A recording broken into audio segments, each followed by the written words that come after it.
What's up, everyone? Welcome back to my YouTube channel, or if it's your first time, hey, I'm Anna Willemstein, and you have clicked onto a video that is basically some Christian dating advice for young women. I don't care if you're in middle school, high school, college, you have a career. I've had some of you who even commented on the last video in this little mini series called Finding Forever, where we're talking about what we do with our years as single Christian women and how we connect with our future husband that God has in store for us and that kind of stuff.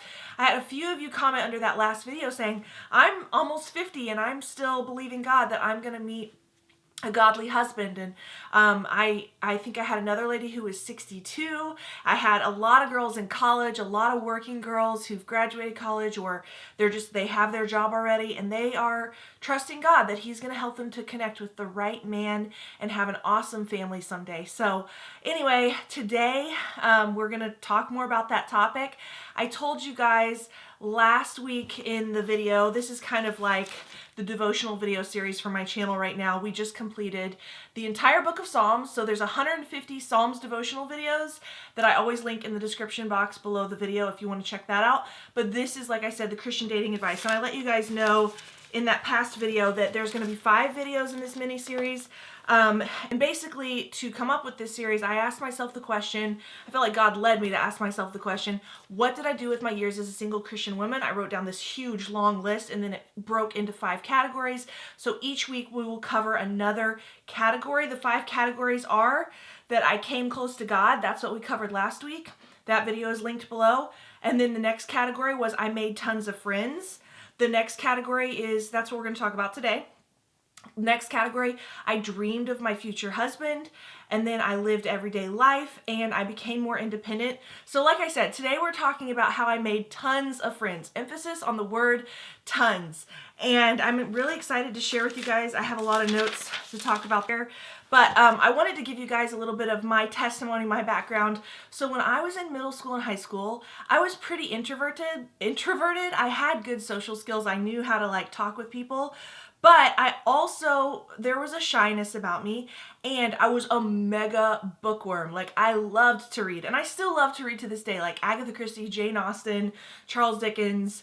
I love reading. But in high school and in my first year of college, I was so intense into reading that I would carry a book with me. I had to have a purse big enough to carry my Bible and the current book I was reading. That was my qualification for a purse. And I would read at stoplights. I would bring books to sporting events. I would read during halftime at football games.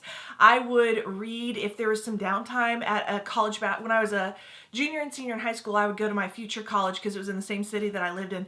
I would go to some of their basketball games because one of my friends had free tickets, but I would bring a book and I would read when other people were going to get food at the concession stands. I was reading. And so I was just super into reading. And I would get nervous around people. I would sweat like crazy if I was around guys specifically. I had a good amount of friends that were girls, and I had 2 friends that were guys. But if I got around guys that I didn't know as well, even if I had gone to school with them since middle school, I would start sweating so bad in my armpits, you would be able to visibly see it. I would get so embarrassed. I would try to go in the bathroom, and there's a commercial on TV, maybe last year, I think, and it showed this girl using the hand dryer to dry out her armpits because she had sweated so much. That was me. I did that so many times in high school and in early college. And so that's kind of a picture of a little bit of how I was. I also was super into spending time with my family in high school, which is a good thing. But if I had a choice, so after my senior prom, my friend Rebecca, we had gone to prom together with some of our other friends and our dates and everything. And we came back to our house to change for the after party, the prom after party. And I was like, man, she was going to spend the night, but she wanted to go hang out with everyone at the after party. And I ended up saying, no, I just want to stay home and hang out with my family, which is a good thing. But at the same time, that's not the way to continue on into my college years. So I ended up staying home that night and not going out and meeting more friends and stuff and hanging out with, I just didn't really want to hang out with a bunch of guys and girls in a big group. I just wanted to kind of hang out with my family. Other things I would do that I would say weren't the ideal situation. They were fine for high school. I'm not saying I was doing this wrong, but I needed to change things once I got like into the age group where I could actually meet someone that I might be marrying someday. So I was like really into spending time with God, and I talked about that a lot last week. And I would, this is my, I look crazy. I'm still waiting to have this baby. I cannot wait. Hopefully if you're watching this video, it's pre-filmed far enough in advance that I've already had this baby. But anyway, I'm propping myself up to support myself as I talk to you guys. But yeah, what was I saying? But yeah, I would spend a lot of time soaking in God's presence. And then sometimes I feel like once I got to that age group where God was pushing me to make more friends and step outside of my comfort zone, and not just be friends with only girls and the 2 guy friends I'd known since 8th grade, I would have this temptation to just be like, well, to kind of avoid what God was telling me to do and go out and spend time with people by saying, well, it would be better if I just stayed at home and spent time with the Lord one-on-one. Well, you know what the Bible says? God spoke through Samuel to Saul, King Saul, the king of Israel in the Old Testament. And Saul was like, God had told him, you need to destroy all of the, sheep, goats, all the treasures that you would have taken from your enemy army when you defeat them. You need to destroy them. And Saul didn't do it. He disobeyed. And when Samuel, the prophet of God, came to Saul, he said, Saul, why didn't you do what I told you to do? I told you to destroy all that livestock and all the sheep and all that. He goes, oh, well, I'm going to sacrifice it to you, Lord. I'm going to worship you, and I'm going to sacrifice these animals. And that's good, right? I'm just doing something that pleases you. And God told Saul, you know what? I don't desire sacrifice. I desire obedience. And so that was something that I had to work on in my life. So that's kind of the background on how I was in high school, and I don't think it was a problem necessarily for me to be that way in high school, but I think that God started transitioning me when and I look back on my life and I see God's hand on my life orchestrating me, guiding me to exactly the point where I met my future husband. Literally, I can tell the steps that he used to get me to that point where I met Paul. And it's really cool to look back on and be like, I read over so many of my old journals when I was preparing for this series, and I was like, wow, God was speaking to me and I was having to choose to obey him, even when it didn't make a lot of sense, even when it almost went against my personality a little bit. And that's how I met Paul. If I hadn't been obeying God, I never would have met Paul, because Paul was not in my previous circle of friends at all. Like, not at all. I never would have met him. So, yeah, so I think it was the end of my senior year. My mom came to me and said, Anna, I had this dream of you, and I believe it's from God. And I was like, okay. And she shared this dream, and basically I was riding in a car with a bunch of people, like guys and girls, which was unusual for me. At that point in my life, I was not doing that. And she said, I looked beautiful. Like, she said, I've never seen you look that pretty. You were so happy. You were laughing. And there was these people. She saw specific people in the car who they went to our church, but I had never really spent time with them. I talked about them. I knew them. They knew me, like on a first name basis. We had been on even some mission trips together and stuff like that, but we weren't friends. But she saw this in the dream. I was pretty good friends with them, and we were just hanging out, and there was a lot of laughter, a lot of joy. And it was at night. We were going to do something together that was just for fun. And she's like, so I think you're going to be friends with them someday, and I just think you should, like, look to be outside your comfort zone and be friends with people. And I think it's going to be awesome. I think you're going to be really fulfilled, and it's just going to bring a lot of joy to your life. And so when she told me that, I was like, I don't know if I'm going to be friends with those people. Like, I feel a little intimidated by those people, because that group of people, if you have gone to, at that point in my life, I was going to a non-denominational sort of mega church, and I go to a smaller church now. It's actually a denomination and stuff like that. But at the time I went to, it was a really good church. I loved my pastor so much, Pastor Billy Joe. But at the time, if you've ever been a part of a church like that, you know the people who are kind of like, they're not mean. These people were not mean to other people, but they were definitely like established in the church. And that's even at a denominational church too. It's just that their families, like, these are college age people I'm talking about, but their parents had been at the church in the beginning, and they knew the pastor really well, and they were always volunteering for stuff and getting asked to do stuff, and they went on all the mission trips and all the camps and all that. And for me, we started going to the church when I was in middle school, And so I had homeschooled partially. Then I started going to this church's Christian school, and I just didn't feel, and I was, like I said, a little more introverted, a little more like bookish, and I just didn't feel like I connected with those people very well. And I felt, not because they were mean, but I felt a little intimidated by them. And not that I thought I was inferior to them, but anyway, that's kind of my emotional state regarding those people. But I thought, okay, I mean, cool, that's a cool vision. I'm glad my mom said I looked pretty. Like, that was honestly my initial takeaway, was my mom said I looked really pretty. And I was like glad that I looked really happy. And I was like, okay, that sounds like a good thing. Lord, I hope I look really happy and pretty in a couple years. Like, I don't know. But that was kind of something that kind of put this seed in my mind, like, you need to be friends with people outside your comfort zone. And so I started looking for those opportunities, not going crazy, not being a stalker, but just like being aware that there was possibly going to be some opportunities for me to enlarge my social circle. There is a verse in Proverbs, I think it's in 18, and it says that in the King James Version, it talks about, he who wants friends must show himself to be friendly. And my dad would tell me that verse a lot. All of my siblings, he would tell us, if you want friends, you've got to show yourself to be friendly. And so I don't think that reading books every free minute of every day is showing yourself to be friendly. It's not that you're being unfriendly, but you're just kind of lost in your own world, and you're definitely not going to go make friends when you're sitting at halftime at a basketball game reading a book. So I started putting myself in positions to make friends. I started getting much more involved at my church. And that is where I began to enlarge my friend circle and make tons of friends. And I think that's so important for you as a single Christian woman. What did I start doing? For one, I will say this. I worked a secular job. I was a server at a restaurant, and there was people there who would ask me to hang out and stuff, and I just didn't feel like that was the right thing. They were a lot more secular. They definitely weren't pursuing God with their lives. It's not that they were like radically, I mean, some of them were radical sinners, but not all of them. And some of them still wanted to hang out.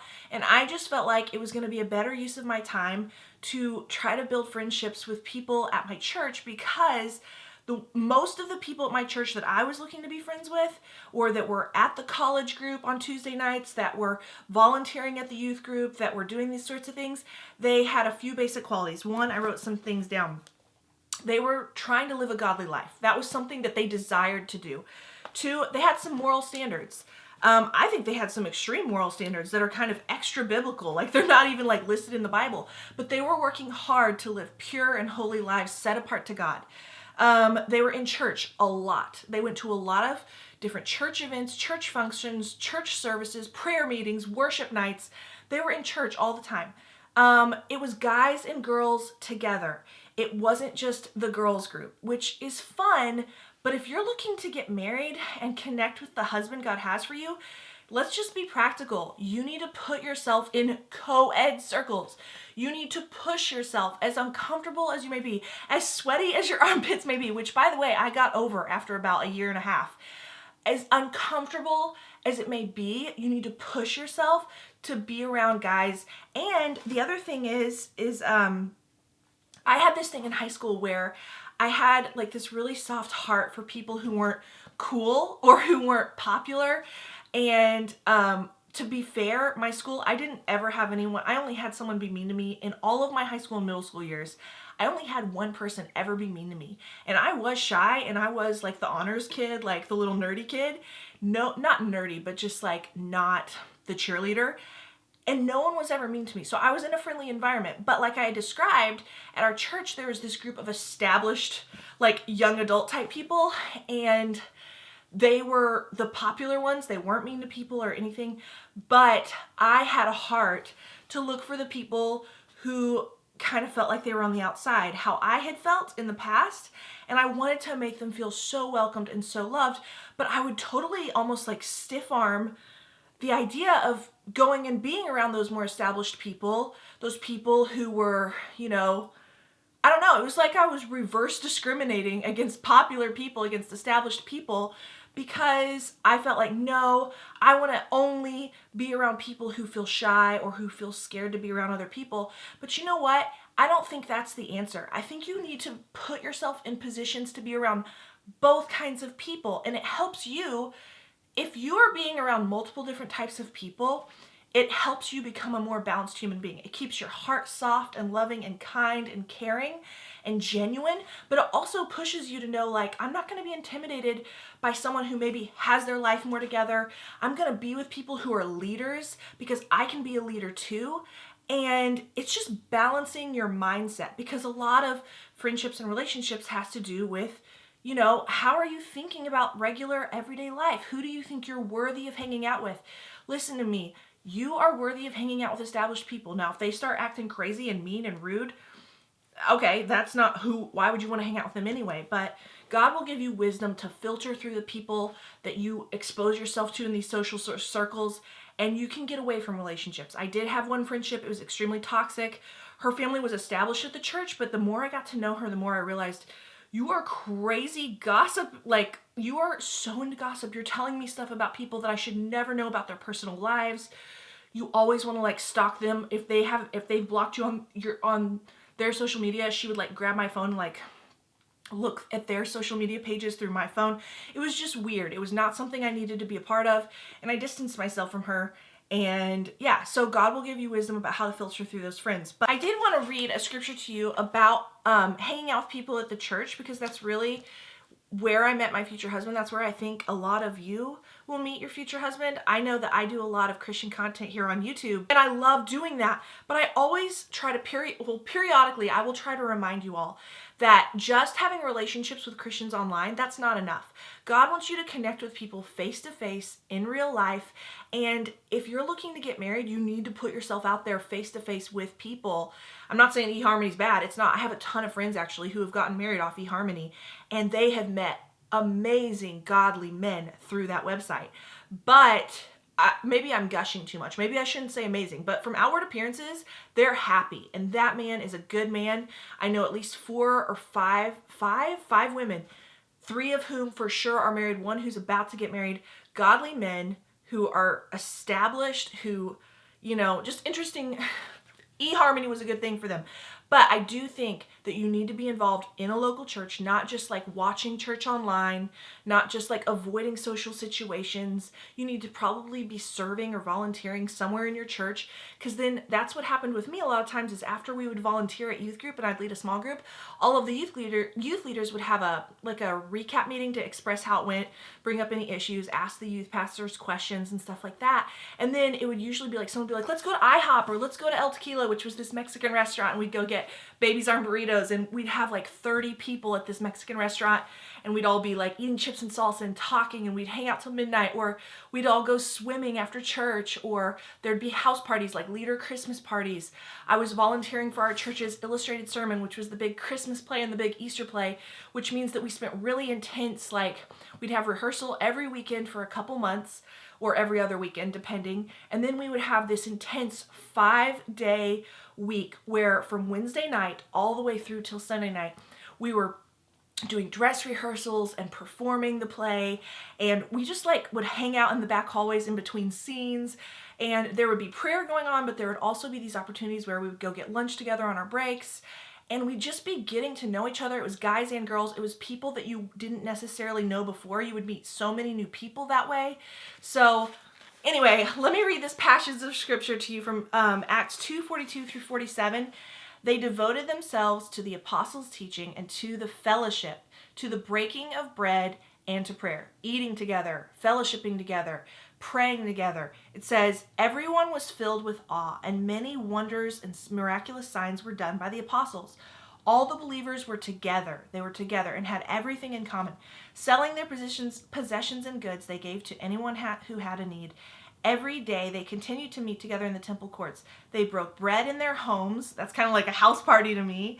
And they ate together with glad and sincere hearts. There was so much laughter and joy when I got connected with the right group of people at my church and started making friends with people who weren't in my comfort zone before. They were praising God and enjoying the favor of all the people. And the Lord added to their numbers daily those who were being saved. And we would have that. Our group became this big, huge group of honestly like 80 to 90 people who were between the ages of about 17 and 25, 26, 27, which is kind of a big range of, yeah, definitely, because my husband, when I met my husband, I was 19, and he was 27. And so there was just an age group there, and it was just basically people who were either working or in college, young adults, and we were meeting each other. We were very accepting. We would bring new people in. We were not exclusive unless someone was like, if there was a guy that would come into the group and be like really creepy towards the girls, like I remember one time they were like, this guy's acting nuts, like, but that was a rare exception, you know what I mean? So, that's kind of, we were doing what the Bible was describing about how the church should be, and we were spending time with older Christian adults too. There were several older Christian adults, this really awesome couple, the Blankenships and some different people, they would let us come over to their homes and they would have food for us. And the Duncansons, they were awesome. They would cook pancake breakfast for us, or one time they threw me a surprise birthday party. And, you know, it boosted my confidence. The more I felt intimidated by those people, right? But the more I pushed myself to go and spend time with those people, we started a workout club. I didn't care about working out, but I thought I need to diversify my interests to spend time with these people, because I don't want to be single for the rest of my days. I want to put myself in a position to meet a godly man. So I started working out. I started like doing things that I started really getting into, like Colts football, just different things, you know? And so that's what I was doing to help myself connect with different people and put myself out there to make tons of friends. And I really believe, I know that significantly impacted me meeting Paul, because I met him, like I said, I started pushing myself to be around other people around 18 or 19. I met Paul, and then suddenly I started having all these opportunities where Paul was in these groups of 30, 40, 50 people. We'd go bowling. We'd go to the Mexican restaurant. We'd go to IHOP. Sometimes it was a group of 10. Sometimes it was a group of 15. But I was just around him a lot, and I was drawn to him from the beginning. And I was drawn to a few other guys, like, maybe, you know. I went on a few dates here and there, but I really started building a relationship with Paul.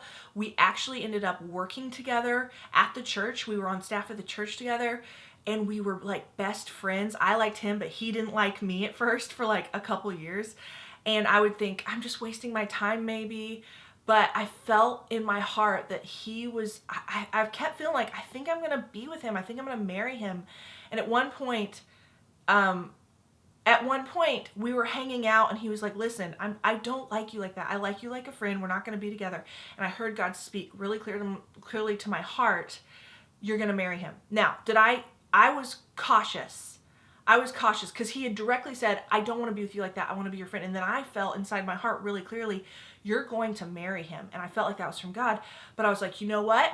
Just to make sure that I don't let my soul, which is like your desires, what you want, what you desire, what you think about, what you hope for, you know, those kind of things, my emotions, I didn't want to get confused in case that was the voice of my soul and not the voice of God.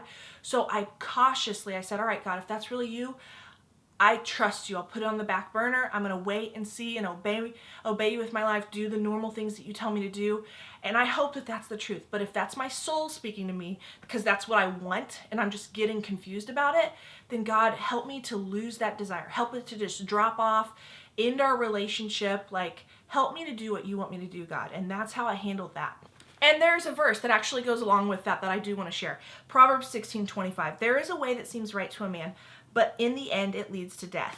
I think that when you are looking for the right way to go, looking for the right people to connect with, sometimes a way can seem right, but it's gonna like end up not what you want it to be. So something that I was constantly praying as I was making all of these tons of friends and spending time with people and getting to know Paul and getting to know other guys is constantly praying, God, help me to make the right decisions. Help me to sense your direction in my life clearly. Help me to hear your voice clearly in my life. Help me to bond with the right people. I was praying constantly throughout this season, Lord, help me to be around the right people. Help me to let go of friendships I need to let go of. Help me to let go of desires that I need to let go of and hold on to the desires that you give to me, Lord. And at some point, I will share a vision that God gave me regarding that specifically. We have several more videos in this series, but that is the devotional that I had for you all today. I hope that it ministered to you and inspired you and brought you some hope if you're feeling hopeless. God has a good plan for your life. It is not wrong for you to desire to get married to a godly man and to have a godly family. That is a godly desire. And I pray that God gives you wisdom and insight. He gives you the self-control you need, that He develops the fruit of the Spirit in your life: peace, patience, kindness, goodness, gentleness, faithfulness, self-control, all of those good things, so that you can make good decisions. I pray that He helps you to connect with the right people, to be a part of the right church, to find friends that are going to build you up, not just as a boyfriend, but just as a good friend, you know? I pray that God's hand is on your life, that He orchestrates the events of your life, that He leads you down the right path, and that you fulfill His purpose for your life. So I hope this video was awesome for you, and that it, like I said, encouraged you, motivated you, ministered to you. If it did, give it a thumbs up. Share it with a friend. If you have like a girlfriend or like anyone in your life, maybe a younger girl, maybe you're already married, and you are like, yeah, I relate to that, but it's not specifically for me at this moment. Share it with someone who needs to hear this message. And yeah, I will see you guys later on this week. I'm planning on doing a Read with Anna video. That's our Bible reading plan that we've been doing. And I'm going to be talking about some things that God showed me through the reading this past week. So, okay, thanks so much for watching, and I'll talk to you later.